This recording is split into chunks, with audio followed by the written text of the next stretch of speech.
तूही रे माझा मितवा मालिकेचा आजचा भाग खूपच जास्त इंटरेस्टिंग आहे, त्यामुळे व्हिडिओ शेवटपर्यंत नक्कीच बघा.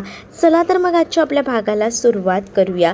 इकडे आता वल्लरी आणि त्याचसोबत आजी बसलेले असतात आणि त्यांची विषयावर चर्चा होत असते.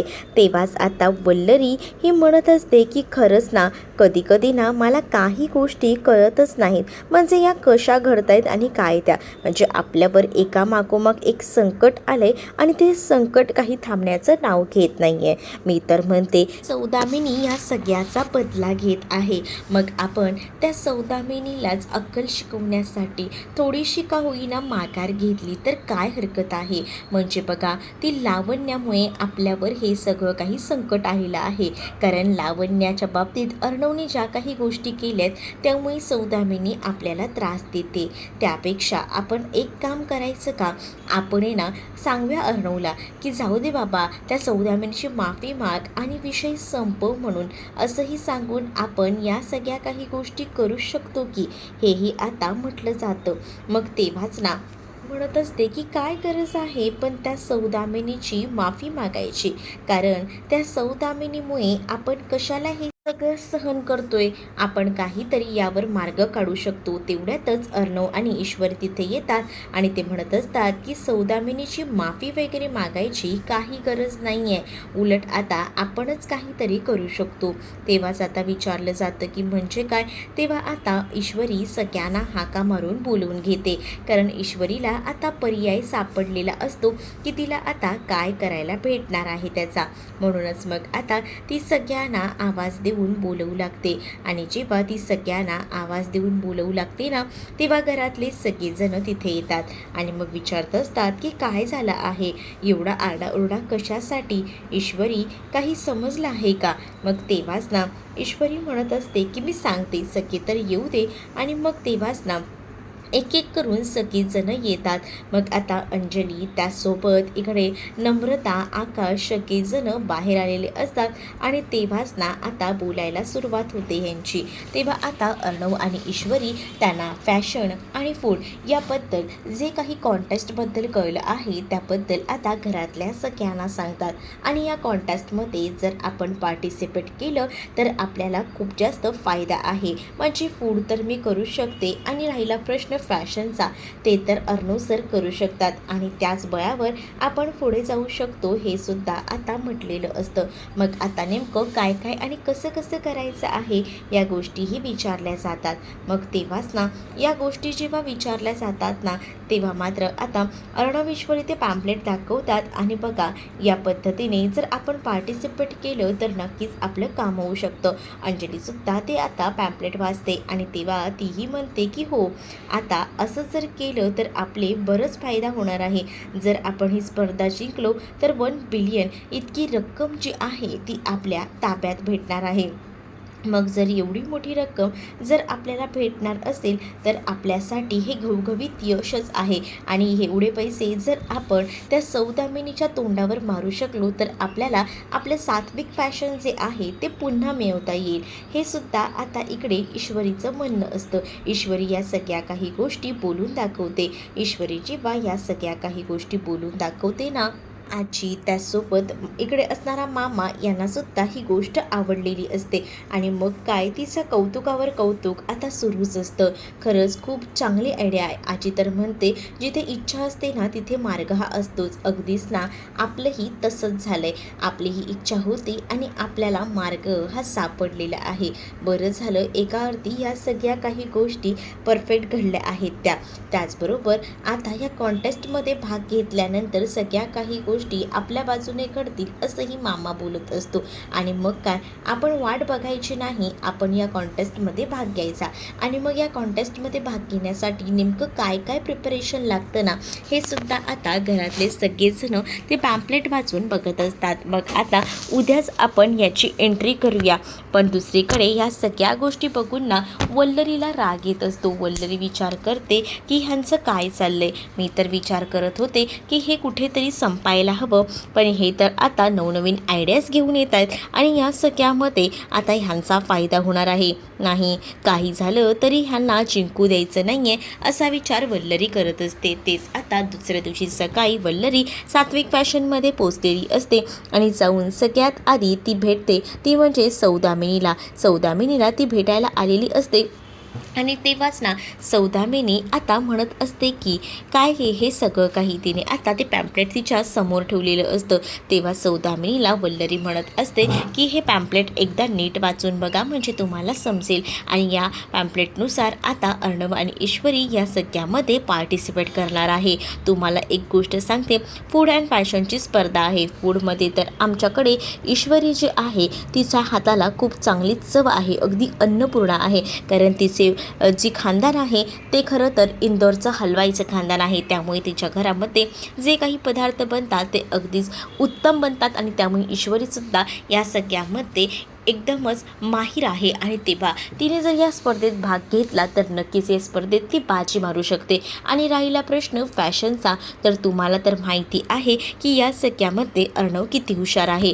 मी आता या सगळ्यामध्ये हरणार आहात ही गोष्ट लक्षात ठेवा. त्यावर आता सौदामिनी हसते आणि म्हणत असते की मी कधीही ना हरत नसते. सौदामिनी समोरच्याला हरवते पण मी कधीच हरत नसते, ही गोष्ट लक्षात असू द्या. मी काही झालं ना तरीसुद्धा यांना जिंकू देणार नाही.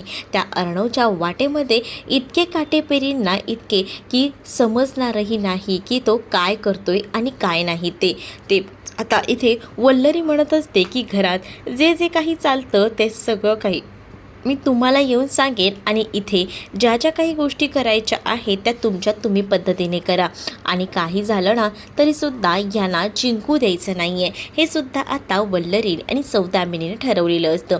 सौदामिनी म्हणत असते की आता जर त्याच्या मालाचा टेम्पो निघाला असेल ना तर त्याची चारी बाजूने अशी कोंडी करेन ना की कुठेच त्याला काही सुचणार नाही, सगळीकडनं त्याचं मरण होईल. या अर्णवला मी सुखानं जगू देणार नाही आहे असं देखील आता इथे असणारी सौदामिनी वल्लरीला बोलत असते. वल्लरी म्हणत असते की तुम्ही जे काही करणार आहात तो नीट विचार करून करा, कुठेही मागे हटू नका आणि हार तर मानायचीच नाही.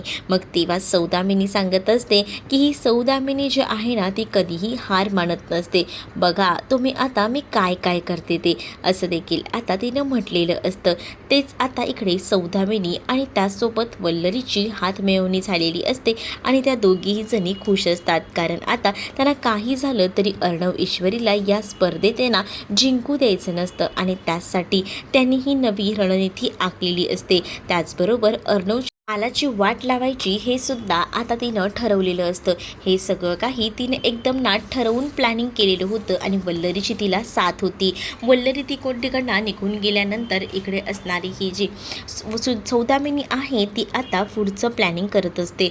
सौदामिनीला माहिती असतं की काही झालं तरीसुद्धा आता ती या सगळ्यामध्ये जे आहे ती अर्णवला जिंकू द्यायचं नाही, हेच तिच्या समोर जे आहे ते मोठं आव्हान होतं.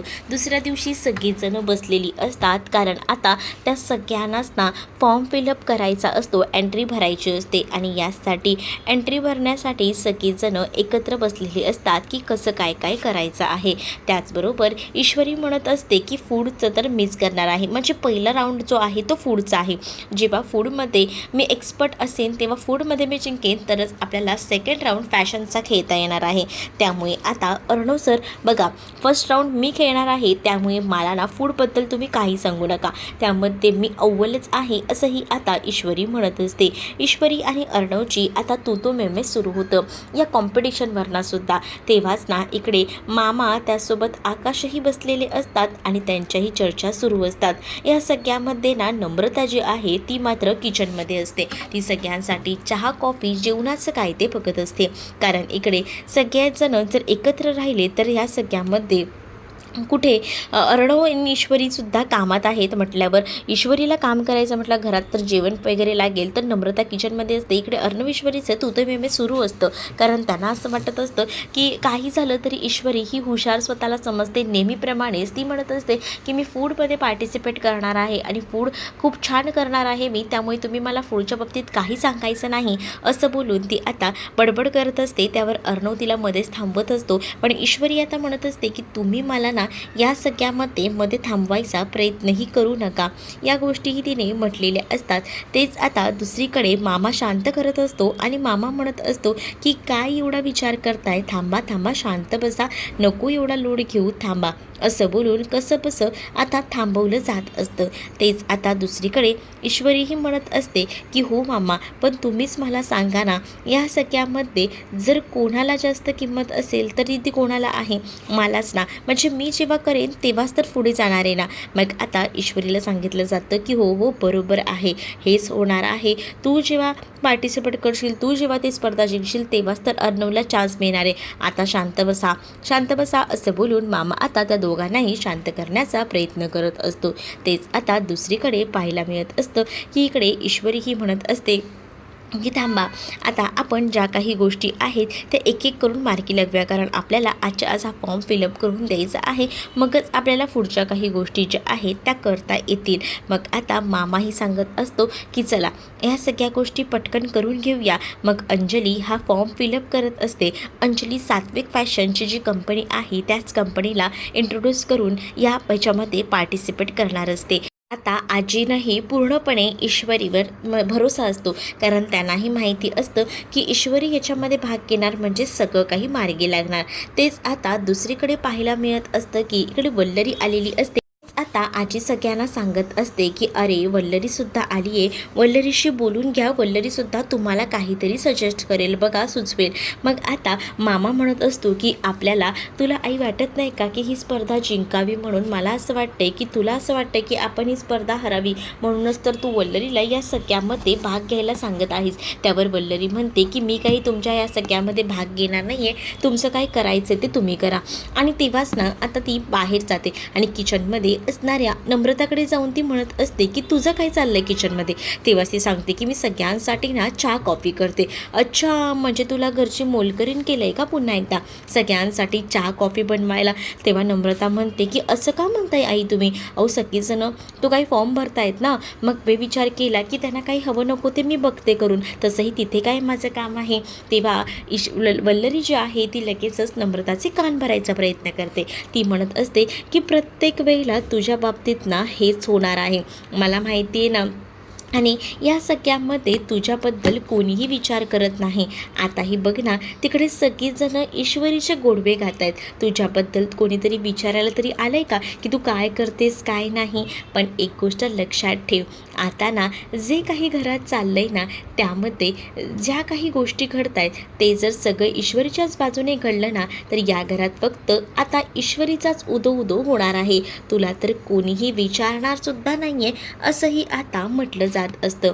आणि जेव्हा या सगळ्या काही गोष्टी बोलल्या जातात ना तेव्हा मात्र विचार करत असते. नम्रता वल्लरीला म्हणत असते की आई तुम्ही काय बोलताय, मला जरा नीट समजेल असं बोला ना, म्हणजे मला काही गोष्टी कळतील तरी ना. मग तेव्हाच ना इकडे वल्लरी म्हणते की चला तुला सरळ आणि साध्या भाषेत सांगते बघ, म्हणजे आता मला एवढं तर कळतंय की जे काही समोर आहे ते तुझ्या बरोबरीला आहे, आणि त्यामुळेच ना मी तुला सांगते की बघ आता ईश्वरी ह्या सगळ्यात भाग घेते. मग ईश्वरीने जर ही स्पर्धा जिंकली तर ईश्वरी या स्पर्धेमध्ये जिंकल्यामुळे या घरासाठी एक मालकीण ठरेल, तू मोलकरीण ठरशील, कारण या सगळ्यामध्ये तू काहीच नाही केलेलं. आणि सोबतच या घरामध्ये ना आणि त्याचसोबत सात्विक फॅशनमध्ये सुद्धा तिचा उदो होईल. जर तुलासुद्धा तुझं काहीतरी महत्त्व असायला हवं या घरामध्ये तर मी तुला काहीतरी सजेस्ट करू शकते. तर आता तिला विचारते, नम्रता विचारते वल्लरीला की काय करू शकते मी, सांगा ना आई. त्याच वेळेला वल्लरी नम्रताला सांगत असते की ज्या स्पर्धेमध्ये ईश्वरी भाग घेत आहे त्या स्पर्धेत तू सुद्धा भाग घ्यायला हवा. म्हणजेच मला असं वाटतं की जर तू सुद्धा या स्पर्धेत भाग घेतलास तर तू तिच्या अपोजिटला उभी राहिली आणि तू जर जिंकलीस ना तर या घरात तुझा उदो होऊ शकतो. बघ मी ज्या ज्या काही गोष्टी सांगितल्यात त्या गोष्टींचा जरा बारकाईनं विचार कर, म्हणजे तुला या सगळ्या काही गोष्टींचा ताळमेळ लागेल. मग बघ आता काही जमतंय का. मग नम्रताला या सगळ्या गोष्टी कळलेल्या असतात, वल्लरीने तिचे कान भरलेले असतात. वल्लरीला जे हवं असतं ते अपेक्षित होतं की तिला माहिती आहे की जरा काही आपण हिच्या कानात फुंकलं काही लगेच जाऊन त्याचा इश्यू करणार, आणि त्यामुळेच ना आता नम्रताला ह्या गोष्टी जेव्हा ती सांगते तेव्हा मात्र आता या गोष्टीचा मोठा इश्यू करायचा हे मात्र आता नम्रताने ठरवलेलं असतं. वल्लरीने जसे तिचे कान फुंकायचे तसे फुंकलेले असतात आणि त्या सख्यामध्ये वल्लरीला माहिती की हा इश्यू होणार क्रिएट, म्हणूनच तिने योग्य त्या माणसाचे कान भरलेले असतात. नम्रता आता रागातच असते, कारण नम्रताला सांगितलेलं असतं की जर तू ह्या सगळ्यामध्ये सगळ्यांसाठी जेवणं आणि कॉफॅक्स करत बसलीस ना तर तुझं काही होणार नाही आणि तुझ्या मागून येऊन ना ही ईश्वरी सगळ्यांच्या मनावर राज्य करणार आणि या घरावर सुद्धा, या कंपनीची ती मालकीन होणार, या घराची सुद्धा, आणि तू मोलकरीन, असं बोलून वल्लरी आता नम्रताला चिडवू लागते. नम्रताला या सगळ्या काही गोष्टी कळतात. मग आता वल्लरी म्हणत असते की विचार कर, डोकं लावून काम करण्यासारखी गोष्ट आहे, तुझ्या हातात अजूनही संधी आहे, तू सुद्धा या स्पर्धेत भाग घे आणि मग बघ काय होतंय ते, असंही आता सांगितलं जातं. मग जेव्हा या सगळ्या काही गोष्टी बोलल्या जातात ना तेव्हा इकडे असणारी ही जी नम्रता आहे ती विचार करत असते. ती वल्लरी जे आहे तेच तिला आता त्या कॉफी वगैरे कपमध्ये ओतून देते आणि म्हणत असते की जा आता बघ मी काय ठरवलं आहे, काय सांगितलं आहे, त्याबद्दल काही विचार करायचा आहे तर. मग आता ते कॉफीचे मग घेऊन ते तिकडनं किचनमधून हॉलमध्ये यायला निघालेली असते. एक कॉफी अर्णवसाठी तर दुसरी आता तिने बनवलेली असते ती म्हणजे आकाशसाठी. तर इकडे वल्लरी खुश असते. वल्लरी विचार करते की चला आपल्याला जे हवं होतं ते तर आपण केलेलं आहे, आता पुढे बघूया नेमकं काय काय होतंय ते. तेच आता नम्रता सगळ्यांना कॉफी वगैरे देते. मग कॉफी वगैरे देऊन झाल्यानंतर ती आता म्हणत असते की मला जरा बोलायचं आहे. मग आता सगळेजण विचार करतात की हिला नेमकं काय बोलायचं असेल. तेच आता आकाश जो आहे तो खरं तर फोनवर बोलत असतो. आकाश फोनवर बोलत असतो म्हणून ती आता आकाशला सुद्धा सांगत असते की चला ना फोन ठेवा ना लवकर, मला तुमच्याशी बोलायचं आहे. मग आता आकाश म्हणत असतो की हो. मग सगळीजणं विचारतात की एवढं अर्जंटमध्ये काय बोलायचे. तेव्हाच ना आता तिने सांगितलेलं असतं की ज्या FNF जी कॉन्टेस्ट आहे त्यामध्ये मलासुद्धा भाग घ्यायचा आहे. हे जेव्हा आता नम्रता बोलते तेव्हा नम्रताच्या या सगळ्यावर सगळीजणं रिॲक्ट होतात आणि सगळेजण म्हणतात काय काय ते असणाऱ्या आकाशने तर आता आपल्या हातातला मोबाईलसुद्धा बाजूला ठेवलेला असतो. तर ईश्वरीलाही धक्का बसतो. ईश्वरी ही विचार करते की आपलीच बहीण आपल्या विरुद्ध आता उभी राहून याच्यामध्ये भाग घेणार आहे. सगळ्यांना समजत नसतं. त्याबरोबर आकाशही आता लगेच तिला म्हणत असतो की तू काय बोलतेस, हे सगळं चुकीचं आहे. ऑलरेडी दादा आणि वहिनी हे दोघंही जण या सगळ्यामध्ये भाग घेत आहेत, मग या सगळ्यामध्ये तू भाग घ्यायची काय गरज आहे. नाही, या गोष्टी पटत नाही आहेत. तर आजीसुद्धा म्हणत असते की बरोबर आहे नम्रता, अगं ईश्वरी भाग घेणार आहे ना आपल्या घरात ना, मग तू का आपल्या घरात ना 2-2 एंट्र्या कशासाठी. तेव्हाच ती म्हणत असते की बघा मी फक्त आपल्या कंपनीचा विचार करूनच घेते. आता उगाच ना ती या सगळ्यामध्ये कंपनीचं लेबल लावत असते. म्हणजेच ती आता म्हणत असते की बघा मी या सगळ्यामध्ये हाच विचार करते की जर उद्या जाऊन सेफ साईड आपली पण बाजू स्ट्रॉंग असली तर म्हणजे इकडे तिकडे जर काही झालं तर निदान इकडे तरी आपण काहीतरी पुढे जाऊ शकतो ना, असा विचार मी करते. म्हणजे जर आपल्याकडे काही जरी घडलं तरीसुद्धा आपली कंपनी जी आहे ती डुबता कामा नये यासाठी मी प्रयत्न करते. म्हणजेच मला असं म्हणायचं आहे की घरात काही होता कामा नये, जे काही होते ते घरातच आले पाहिजेत ना पैसे. जरी इशूला काही झालं तर इशू हरली तर मी आहे ना, मी ही स्पर्धा पुढे घेऊन जाऊ शकते, असंही आता ती म्हणत असते. आणि जेव्हा तिचं हे सगळं काही बोलणं जे आहे ते ऐकलेलं असतं तेव्हा मात्र आता अर्णवला ही गोष्ट पटते. पण अर्णव म्हणत असतो की हो चालेल ना चालेल. मग आता मामा म्हणत असतो की कसं चालणार आहे, ऑलरेडी आपल्या घरात ना 2-2 कसे पार्टिसिपेट होऊ शकणार आहेत. तेव्हाच ना इकडे अर्णव म्हणत असतो की हो हे पॉसिबल आहे, 2च मिनटं थांबा. मग तो आता अंजलीला सगळं सांगू लागतो. म्हणजेच तो आता अंजलीला म्हणत असतो की ताई माझा फॉर्म जो आहे म्हणजे माझा आणि ईश्वरीचा तू सात्विक फॅशनमधनं कर आणि ह्यांचं जे आहे ते आकाश टेक्स्टाईलमधनं कर, मग तर होईल. मग या गोष्टी जेव्हा समजतात तेव्हा मात्र आता मामा खुश असतात आणि मामा आता अभिनंदन वगैरे करू लागतात. आणि ते म्हणत असतात की चला बरं झालं, एका अर्थी सगळं काही मार्गी लागतंय ना ते बरंच झालं. मग तेव्हाच इकडे ईश्वरी आणि त्याचसोबत अर्णवने सुद्धा फॉर्म भरलेला असतो. तर दुसरीकडे आता हाच फॉर्म आहे ना इकडे असणारी नम्रता आणि त्याचसोबत आता ते सुद्धा भरलेला असतो. वल्लरी म्हणते मनातल्या मनात की वा, जसं मी ठरवलं होतं अगदी तसंच सगळं मार्गी लागते. बरं झालं.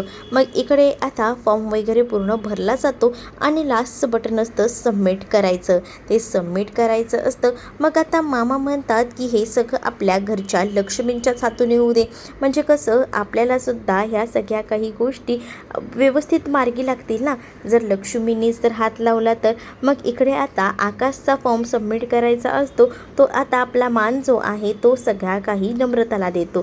त्याचसोबत दुसरीकडे अर्णवने तो मान ईश्वरीला दिलेला असतो. तर ईश्वरी आणि नम्रता मिळून आता सबमिट बटनावर क्लिक करून हा फॉर्म पूर्णपणे पुढे पाठवणार असतात. आणि त्यामुळेच ना आता घरात ना आनंदाचं वातावरण असतं, कारण आता घरात 2-2 जणं कॉम्पिटिशनला उभे राहणार आहेत. सबमिटच्या बटनावर क्लिक झाल्यानंतर आता अंजली त्याचसोबत बाकी इतर घरातले सुद्धा खुश असतात आणि टाळ्या वाजवत असतात. कधी एकदा सगळं काही मार्गी लागतंय ना, असंच आता होत असतं. तेच आता दुसरीकडे पाहायला मिळत असतं की मामाही खूप जास्त खुश असतात, पण या सगळ्यामध्ये आनंद जो असतो तो फक्त झालेला असतो म्हणजे वल्लरीला. कारण वल्लरीने ना आता एकदम ना मस्त अशी चाल केलेली असते आणि त्या चालीमुळेच ना तिला असं वाटत असतं की चला, आपण जे ठरवलं होतं ते आता सक्सेस होणार आहे. काही झालं तरीसुद्धा ह्यांना ना मी जिंकू देणार नाही आहे, असंही आता वल्लरी म्हणत असते. आणि त्याचसाठी तर तिने नम्रताला उभं केलेलं असतं. पण तिला एक गोष्ट कळत नाही आहे की तिने स्वतःच्या पायावर कुऱ्हाड मारून घेतली हे सगळं काही करून.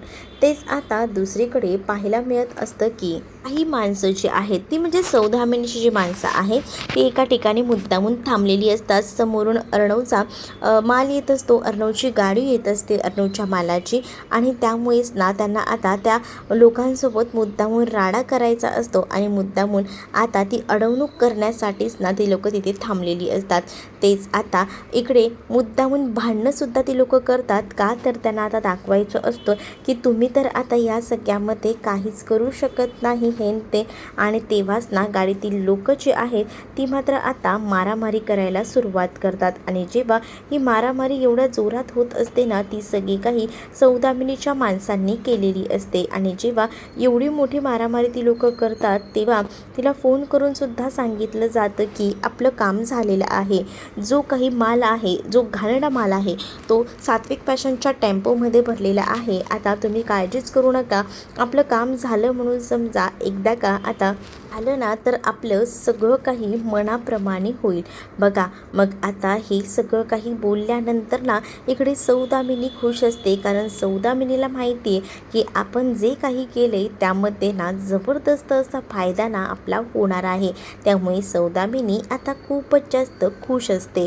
सौदामिनीला असं वाटत असतं की कधी एकदा सगळ्या काही गोष्टी ज्या आहेत ना त्याची न्यूज मिळते. इकडे सौदामिनीचा जो माणूस असतो तो सुद्धा हसत असतो, कारण त्याला जे काम सांगितलेलं असतं ते कामही त्याने अगदी चोखरित्या पार केलेलं असतं. तर दुसरीकडे आता अर्णव आपल्या रूममध्ये बसलेला असतो. अर्णव जेव्हा रूममध्ये बसतो ना, ईश्वरी त्याच्या बाजूला बसलेली असते आणि ईश्वरी त्याला आता समजवण्याचा उपयोग करत असते, म्हणजे समजवत असते त्याला सांगत असते की तुम्हाला नको तुम्ही त्रास करून घेऊ. मला कळतंय की या सगळ्यामध्ये तुम्हाला त्रास होत आहे, पण नका इतका त्रास करून घेऊ, असंही आता म्हटलेलं असतं.